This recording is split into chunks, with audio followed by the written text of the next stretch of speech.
آج ہم نے اس ماہ مقدس میں یہ پروگرام بنایا، جس طرح کہ پہلے دنوں میں بھی یہ عرض کر چکا ہوں۔ قرآن مقدس کے اندر جو احکام ہیں ہم نے ان کا خلاصہ بیان کرنا ہے۔ تفصیل کے لیے بہت وقت درکار ہوتا ہے، اور یہ ہمارے اوپر فرض ہے کہ ہم دین کو سیکھیں۔ قیامت والے دن اللہ رب العزت نے ہم سے سوال کرنا ہے کہ میں نے دین بھیجا تھا، تم نے سیکھا تھا یا نہیں؟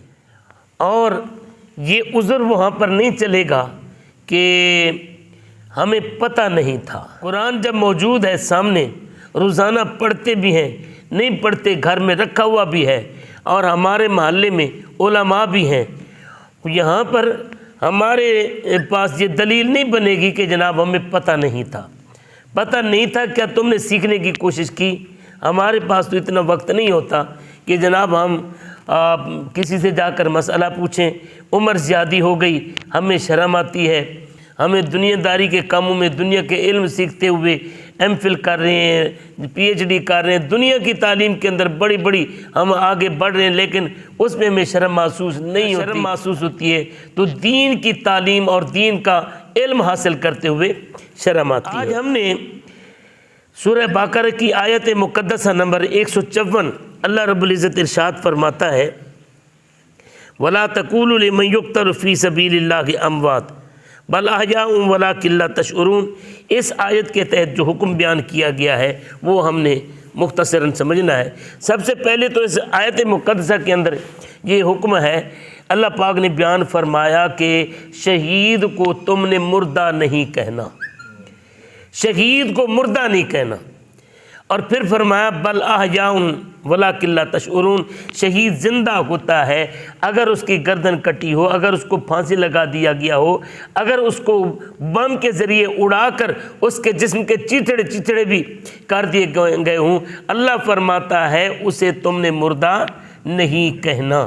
دوسرے مقام پر یہ آتا ہے وَلَا تَحْسَبَنَّ الَّذِينَ قُتِلُوا فِي سَبِيلِ اللَّهِ أَمْوَاتًا، کہ جو اللہ کے رستے میں شہید کر دیے جائیں، ایک تو ہے انہیں مردہ کہنا، وہاں پر یہ ہے کہ ان کو مردہ گمان بھی نہیں کرنا، بل احیاء عند ربہم یرزقون، وہ اللہ کے ہاں زندہ ہیں اور اللہ کی طرف سے انہیں رزق بھی ملتا ہے۔ اب جس طرح زندگی ان کی ہمیں سمجھ میں نہیں آتی، اسی طریقے سے ان کا رزق اللہ انہیں کیسے رزق دیتا ہے یہ بھی ہماری سمجھ میں آنے والا نہیں ہے۔ اچھا، اب یہاں پر ایک بات یہ بھی ذہن میں رکھیں کہ یہ شہید کو شہادت کا مرتبہ تب ملتا ہے جب وہ میرے نبی کا کلمہ پڑھتا ہے، میرے نبی کا غلام بنتا ہے۔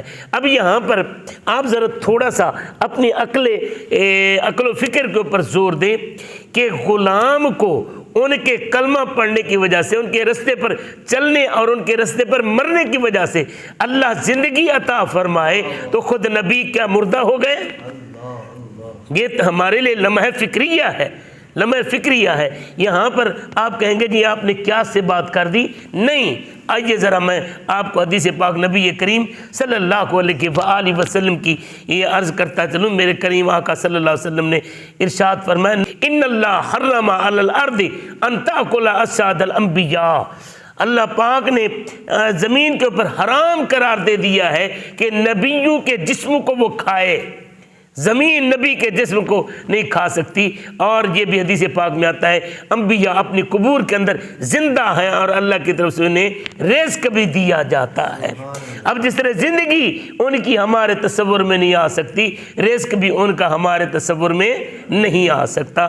یہی وجہ ہے کہ اختلاف یہاں اس بات پر تو اتفاق ہے نا کہ جب بھی کوئی بندہ جاتا ہے روضہ رسول پر تو وہاں پر سلام پڑھنا وہ جائز نہیں بلکہ سنت اور واجب سمجھتا ہے۔ وہاں پر جا کر کیسے پڑھتے ہیں؟ الصلاۃ والسلام علیک یا رسول اللہ۔ روضہ رسول پر جائیں، جالیوں کے اوپر لکھا ہوا ہے کہ یہاں پر نبی السلام علی رسول اللہ، یہاں پر کھڑے ہو کر اپنے نبی پر سلام پڑھو۔ وہاں کیسے پڑھنا ہے؟